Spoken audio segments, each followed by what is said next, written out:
तो इस लेक्चर में बेटा हम लोग बात करेंगे मॉडिफिकेशन ऑफ रूट्स के बारे में। और जहाँ पे मॉडिफिकेशन वर्ड आ जाता है वो पार्ट बहुत इंपॉर्टेंट हो जाता है। वो पार्ट क्या हो जाता है? बहुत इंपॉर्टेंट हो जाता है। ठीक है, तो सबसे पहला क्वेश्चन तो हम करते हैं कि मॉडिफिकेशन ऑफ रूट का मतलब क्या है। कि रूट जो है, कुछ प्लांट की जो रूट्स होती हैं, रूट्स इन सम प्लांट्स, वो क्या करती हैं बेटा? They can change their shape. Modification का मतलब क्या होता है वो मैं आपको बता रही हूँ। They can change their shape, अपनी शेप को चेंज कर लेती हैं, या अपनी स्ट्रक्चर को चेंज कर लेती हैं, या अपनी फिजियोलॉजी चेंज कर लेती हैं। फिजियोलॉजी मतलब फंक्शनल मेथड, ठीक है। या फिर ये सारे चेंजेस की वजह से वो क्या हो जाती हैं? Become modified and become modified. अगर ये सारे चेंजेस उसमें हो जाते हैं, जैसे या तो शेप में चेंज आ जाए, या स्ट्रक्चर में चेंज आ जाए, या फिजियोलॉजी में चेंज आ जाए, तो उस रूट को हम बोलेंगे कि वो रूट क्या हो गई है बेटा? मॉडिफाइड हो गई है। ठीक है, मॉडिफाइड या हम यूं कह दें अडेप्टेड हो गई है। किस चीज के लिए अडेप्टेड हो गई है? To perform functions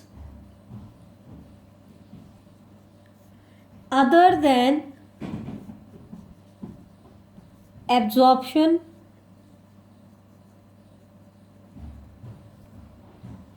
and conduction of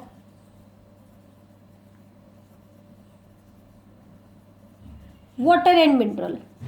जैसे कि जैसे ही हमारे सामने रूट वर्ड आता है, हमारे दिमाग में तुरंत एक आंसर आता है कि वो वाटर और मिनरल का कंडक्शन करता है।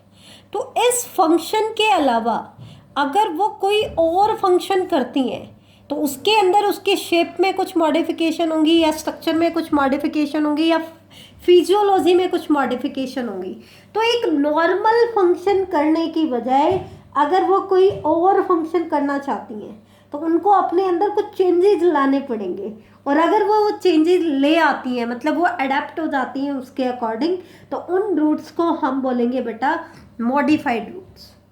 अब मॉडिफिकेशन ऑफ रूट्स में कई सारी रूट आती हैं, बहुत सारी रूट्स आती हैं।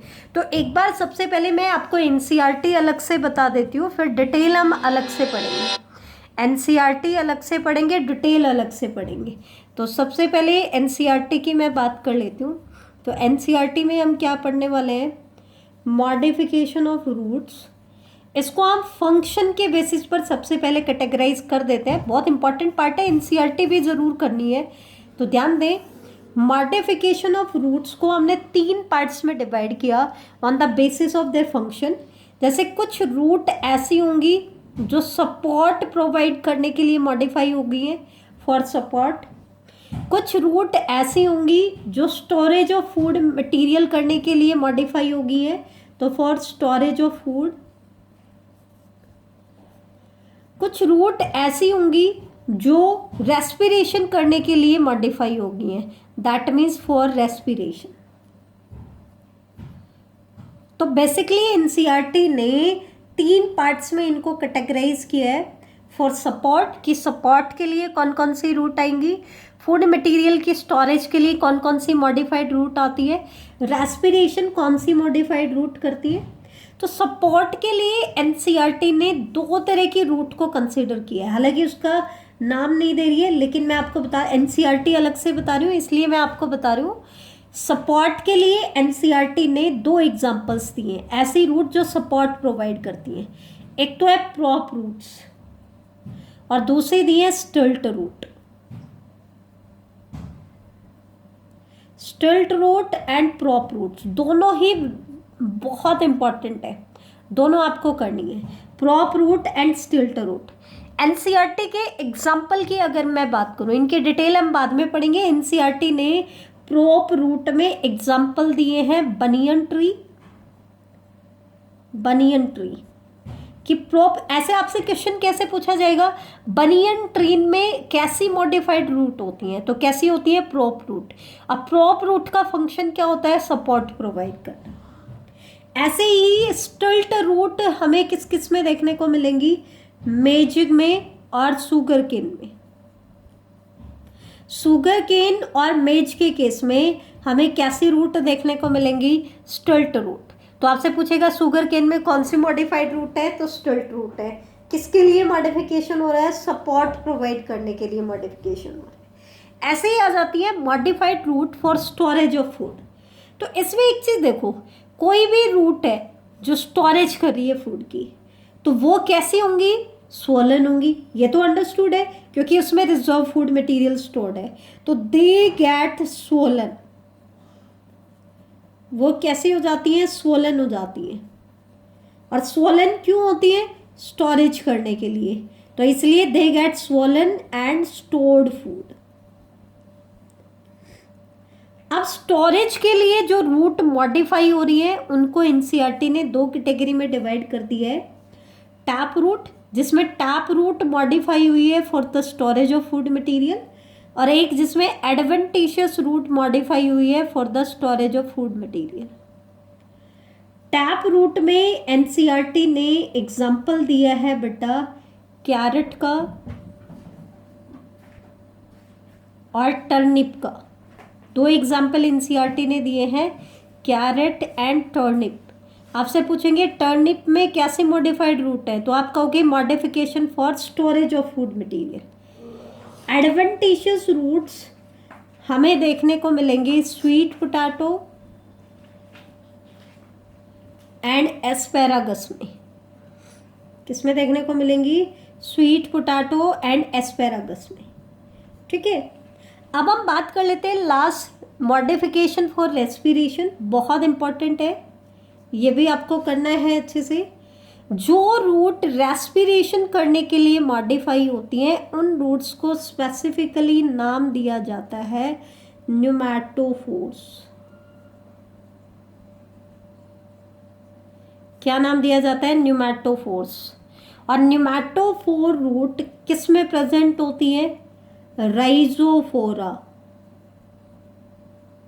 जो मार्शी एरियाज में जो प्लांट रहते हैं ना, दलदल वाले, मैनग्रोव प्लांट्स भी बोलते हैं, उनमें मोस्टली हमें क्या देखने को मिलता है? न्यूमैटोफोर। लेकिन एनसीईआरटी ने सीधा एग्जांपल दे दिया राइजोफोरा। इसके डिटेल हम डिटेल में स्टडी करेंगे। तो इन रूट का फंक्शन क्या होता है? अगर आपसे कोई पूछे न्यूमैटोफोर रूट का फंक्शन क्या है, कि to provide oxygen for respiration.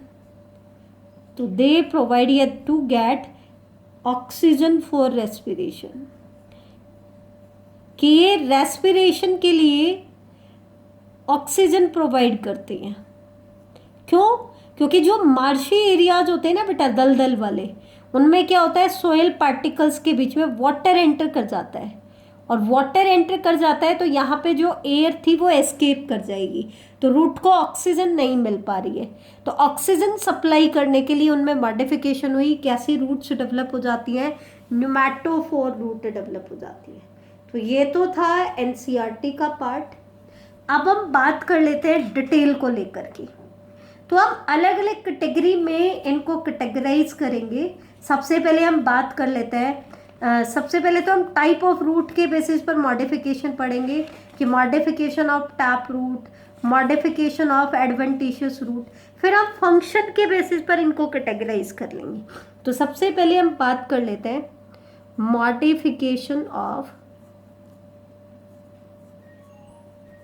Tap root, जिसमें कोई भी टैप रूट मॉडिफाई हो जाएगी। किसके लिए? एक स्पेशलाइज फंक्शन करने के लिए, मतलब वाटर और मिनरल के कंडक्शन के अलावा अगर कोई और फंक्शन करती है तो उनको हम कहेंगे मॉडिफिकेशन। तो जैसे कि इसमें हम क्या क्या पढ़ेंगे बेटा? सबसे पहले हम पढ़ेंगे इसमें फ्लैशी रूट। अब जैसे ही आप वर्ड यूज कर रहे हो फ्लैशी, फ्लैशी मतलब स्वोलन, इसका मतलब ये रूट क्या फंक्शन करेंगी? स्टोरेज का फंक्शन करेंगी। दूसरा इसमें हम पढ़ेंगे नॉड्यूलेटेड रूट। क्या पढ़ेंगे बेटा? Nodulated root. नॉड्यूलेटेड रूट्स को ही ट्यूबरकुलेटेड रूट भी कहा जाता है। क्या कहा जाता है बेटा? ट्यूबरकुलेटेड रूट। इसके बाद हम पढ़ेंगे इनमें न्यूमैटोफोर। न्यूमैटोफोर ये रेस्पिरेटरी रूट्स होती हैं, तो इनको या तो रेस्पिरेटरी रूट भी कह देते हैं रेस्पिरेटरी रूट भी बोल देते हैं, या फिर इनको हम एरोफोर्स भी बोल देते हैं बेटा। क्या बोल देते हैं? एरोफोर्स। और इसके अलावा हम इसमें पढ़ने वाले हैं बट्रस रूट।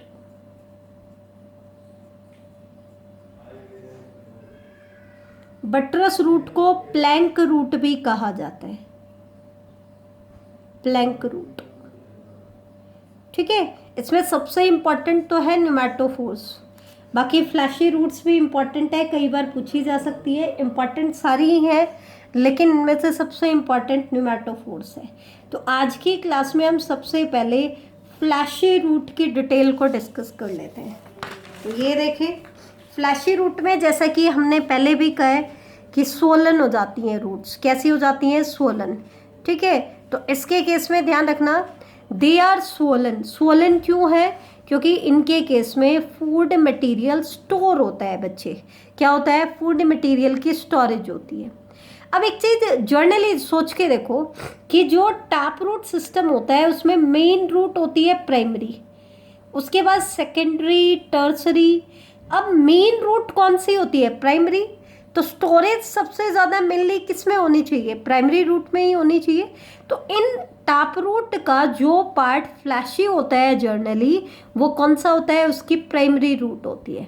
इनके सेकेंडरी और टर्सरी रूट्स जो होती हैं वो नॉर्मल रहती हैं। कैसे रहती हैं बेटा?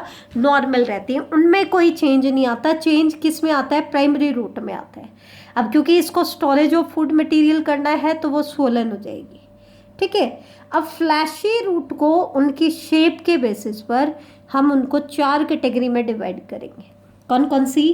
Conical, fusiform, napiform, tuberous.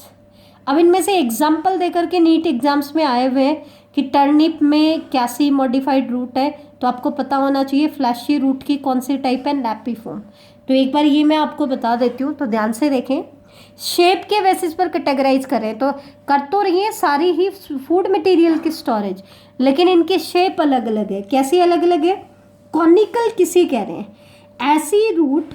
अब देखो ये रूट है, तो रूट का ये पार्ट बेसल पार्ट होगा और ये इसका टिप पार्ट होगा। ध्यान रखना, क्योंकि रूट नीचे की तरफ ग्रो करती है।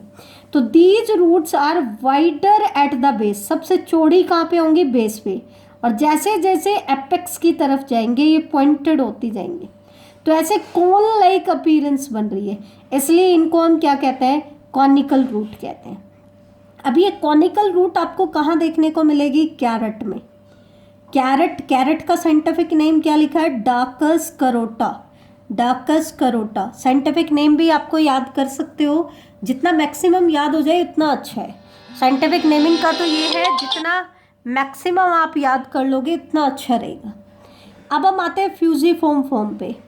फ्यूजिफॉर्म में क्या होता है? देखो ये इसका बेस है, बेस पे भी नैरो है और टिप पे भी नैरो है, लेकिन बीच में क्या हो जाती है? वाइड हो जाती है। Narrow at both base and apex. Base और एपेक्स दोनों पे नैरो है, लेकिन मिडल में वाइड हो गई है। मिडल में क्या हो गई है? वाइड हो गई है। तो ऐसी शेप को हम कहते हैं फ्यूजिफॉर्म। अब फ्यूजिफॉर्म का एग्जाम्पल क्या है? रेडिश मूली जो आपकी होती है, रैफेनस सताइवस। रेडिश का साइंटिफिक नेम क्या होता है? रैफेनस सताइवस। नेक्स्ट आता है नैपिफॉर्म। नैपिफॉर्म में क्या होता है तो ये कॉनिकल की तरह ही, मतलब ध्यान से देखना, लेकिन इसमें क्या होता है? इसके कंपैरिजन ये तो धीरे धीरे नैरो होती है, इसमें क्या होता है? बेस पे एक्सेस में थिक है, एक्सट्रीमली थिकन्ड एट द बेस, बहुत ज़्यादा थिकनिंग, ऑलमोस्ट स्फेरिकल है, और सडनली टेपरिंग शो करती है, एकदम से टेपर कर जाती है। ठीक है, तो ऐसी शेप को हम क्या कहते हैं? नैपिफॉर्म। नैपिफॉर्म मतलब ऑलमोस्ट स्फेरिकल, बस टिप के ऊपर एकदम से नैरो होगी। तो ये हमें किस में देखने को मिलती है? टर्निप में और बीट में। ठीक है, बीट का साइंटिफिक नेम बीटा वल्गैरिस लिखा है। अब हम लास्ट देख लेते हैं ट्यूबरस। यहाँ पे तो सबकी हमने कोई ना कोई फिक्स शेप देखी है, लेकिन ट्यूबरस में हम उन मॉडिफाइड रूट्स को रखते हैं जिनकी कोई भी डेफिनाइट फॉर्म नहीं होती है। इसका मतलब they are irregular in shape. उनकी शेप कैसी होती है? इर्रेगुलर। जैसे कि अगर हम बात करें मिराबिलिस जलापा, ठीक है, जैसे आपने शक्करकंदी देखी होगी बेटा, शक्करकंदी की शेप कैसी होती है, इरेगुलर होती है, लेकिन वो एडवेंटिशियस रूट की मॉडिफिकेशन है। मिराबिलस जलापा में भी वैसी ही शेप है, लेकिन ये टैप रूट की मॉडिफिकेशन है मिराबिलस जलापा। इसको हम 4 o'clock प्लांट भी कहते हैं, ठीक है। तो आज हमने टैप रूट की मॉडिफिकेशन में फ्लैशी रूट को डिस्कस किया है, तो इनके एग्जांपल्स पे अच्छे से फोकस करना। एनसीईआरटी हम पढ़ चुके हैं, कल हम बात करेंगे इसमें आपकी particular nodulated root, pneumatophores, buttress root, reproductive roots, उनको हम कल की क्लास में डिस्कस करेंगे। तो थैंक यू बेटा।